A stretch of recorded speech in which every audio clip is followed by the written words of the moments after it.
Hi folks, David Waring here again with InformedTrades.com and today's lesson of the day.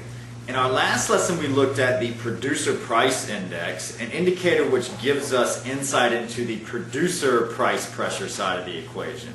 In today's lesson we're going to look at the consumer side of the equation with another indicator referred to as the Consumer Price Index. So let's get started.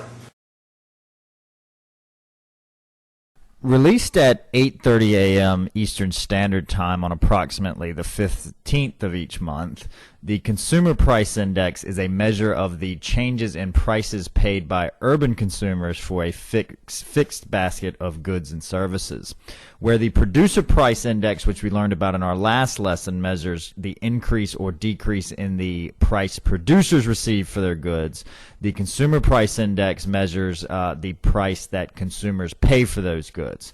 So the question that naturally arises when hearing this is, wouldn't those two numbers be the same or at least move in tandem with one another?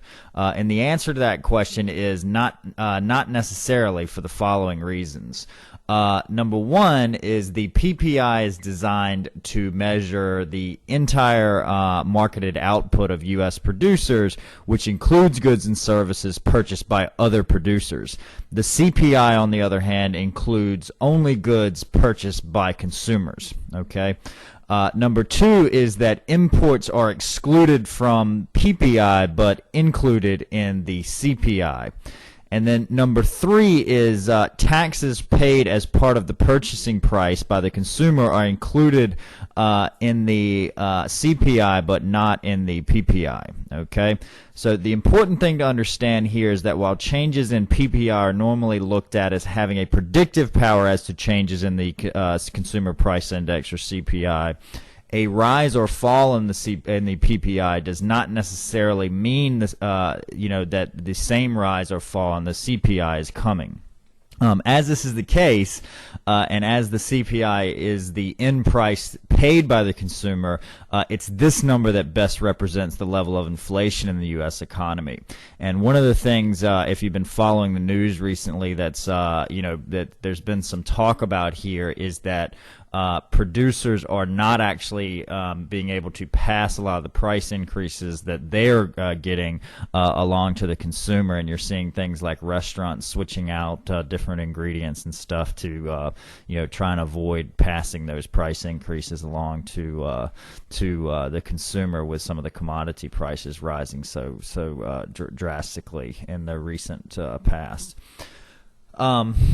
In addition to showing fluctuations in price from different areas of the country, the CPI also shows the fluctuation in price for different groups of products such as housing, transportation, medical care, etc.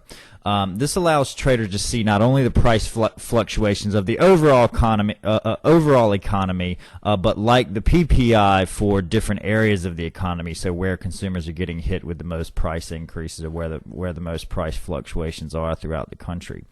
There are two main CPI numbers reported, which are the CPI for urban wage earners and clerical workers, called the CPI-W, and the CPI for all urban consumers, which would include things like retirees, etc.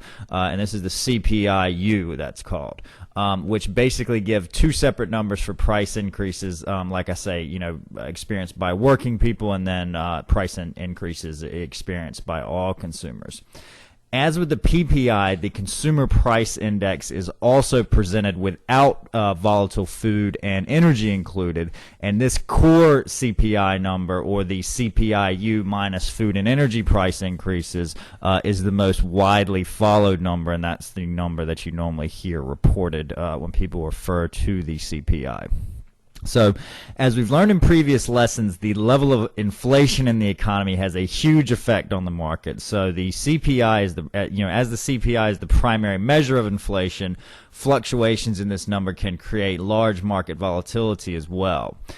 As with all the other indicators we're studying as well, the market's going to react differently to the number depending on what it's focused on at the time. So the best way to learn how to anticipate the market reaction under different scenarios with this number is to follow several releases increases in real time. So with many of the other indicators, and with this in mind, I'm going to be posting a discussion starter in the comments section of this lesson on informedtrades.com after the next release. So if you're watching this video on YouTube, you can find a link to that lesson in the description section of the video. I've also included a link to the latest report, which you can find below this video if you're watching the video on informedtrades.com, or in the description section if you're watching on YouTube. So that's our lesson for today. In our next lesson, we're going to take a look at another indicator which has ramifications on both price and growth in the economy, existing home sales. So we hope to see you in that lesson. As always, if you have any questions or comments, please feel free to leave them in the comment section below. And good luck with your trading.